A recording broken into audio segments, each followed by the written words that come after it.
কখনো কি রাত কেটে ভোরের আলো এসে আমাকে জড়াবে, কখনো কি মনেতে লুকানো কথাগুলো সে শুনতে পাবে।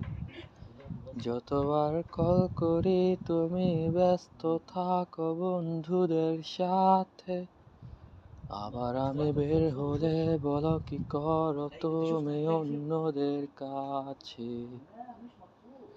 যারে ছুটে যাই দূরে কোথাও পালাই, তোমার ছায়া থেকে সরে যেতে চাই। আর আমার কারণে যদি পেয়ে থাকো ব্যথা, মনে রেখো তুমিও দিয়েছিলে কথা।